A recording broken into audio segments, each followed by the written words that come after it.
सो राम राम भाई सारा ने आज है मेरा 75 हार्ड का 19th डे और आज की सेशन सिर्फ और सिर्फ डाउट के ऊपर है। Doubt doubt doubt doubt doubt बहुत सारे डाउट आपके मन में सवाल उठ रहे हैं जो कि मुझे कई सारे स्टूडेंट्स ने मुझसे पूछा है कि सर ऐसा कैसे हो सकता है, ऐसा कैसे हो सकता है, ऐसा कैसे होता है, ऐसा कैसे होता है, इसकी इंग्लिश क्या होगी तो उसकी इंग्लिश क्या होगी और ब्ला ब्ला ब्ला ब्ला बहुत सारे सवाल। आज सारे डाउट्स को क्लियर कर देता हूँ आपके।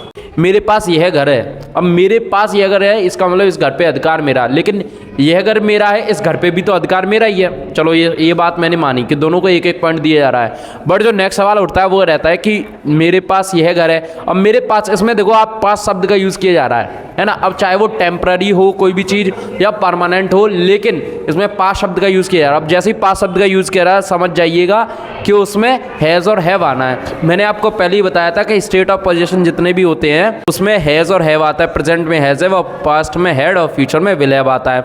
अब इधर दूसरी तरफ बात करें तो दिस इज, इसमें क्या होता है, तो इस वाले सेंटेंस में क्या हो रहा है, इज एम आर यानी हेल्पिंग वर्ब्स लग जाती है। इसमें क्या होता है, सिर्फ और सिर्फ चीज़ों को इंट्रोड्यूस किया जाता है।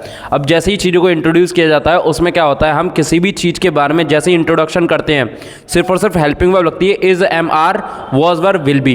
प्रेजेंट में इज एम आर, पास्ट में वॉज वर्ब और फ्यूचर में विल बी। लेकिन इधर क्या होता है, इधर प्रेजेंट में हैज हैव लगता है, पास्ट में हैड लगता है और फ्यूचर में विल हैव लगता है जब कभी पास वाले सेंटेंस आते हैं। और जिसमें हम कोई भी चीज़ नॉर्मली बताते हैं कि ये चीज़ है या ये चीज़ है तो इसमें हम is am are, was were, will be का यूज़ कर सकते हैं। जैसे आप सेंटेंस देखिए, अगर मैं बोलूँ मेरे पास ये cooler, so I have this cooler. लेकिन अगर मैं बोलता हूँ कि यह मेरा कूलर है, so this is my cooler. अब देखिए इसमें इस वाले सेंटेंस में सब्जेक्ट जो है वो आपका आई है कि मेरे पास कोई चीज़ है, लेकिन इस वाले सेंटेंस में आपका क्या हो रहा है, इस वाले सेंटेंस में दिस सब्जेक्ट बन के आ रहा है। और डाउट क्या क्या आता है कि सर इसमें डू और डज के साथ हैव क्यों यूज़ कर रहे हैं।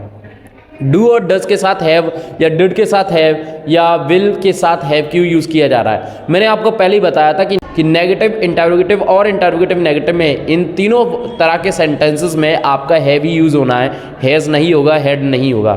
ठीक है, तो फिर ऐसा क्यों। अगर मैं प्रेजेंट की बात करता हूँ तो प्रेजेंट में देखिए नेगेटिव सेंटेंस स्ट्रक्चर बनता है, वो बनता है डू डज नॉट हैव, है ना। अगर प्लूरल सब्जेक्ट आता है तो प्लूरल सब्जेक्ट के साथ तो वैसे ही आपका हैव आता है, तो इस वजह से हम हैव लगा सकते हैं डू के साथ, डू नॉट हैव। लेकिन अगर मैं वहीं सिंगुलर सब्जेक्ट के बारे में बात करता हूँ तो डज के साथ हैव क्यों आता है, डज नॉट हैव क्यों, डज नॉट हैज़ क्यों नहीं हो सकता, है ना। सो अब इसमें कहानी समझो। कहानी होता है कि सिंगुलर सब्जेक्ट के साथ एस और ई एस आता है, और सिंगुलर सब्जेक्ट के साथ अगर एस और ई एस आता है तो वो एस ई एस डज के साथ लग जाता है, क्योंकि सिंगुलर सब्जेक्ट हुआ, सिंगुलर सब्जेक्ट के साथ डू के साथ लग गया ई एस, सो डज बन गया। अब जब वहाँ पर एस और ई एस ऑलरेडी मौजूद है तो उसमें हैज़ में दोबारा एस और ई एस लगाने की क्या ज़रूरत, इसलिए उसे प्लूरल सब्जेक्ट के रूप में हैव लगा देते हैं, इसलिए बनता है आपका डज नॉट हैव। जैसे सविता के पास चाबी नहीं है, so Savita does not have a key, या इसे ऐसी फ्लुएंसी में बोल सकते हैं सविता डजंट हैव अ की। ये आपका कंसेप्ट मेरे ख्याल से क्लियर हो गया है। सो आई होप कि मैंने सारे कंसेप्ट आपको क्लियर करा दिए होंगे।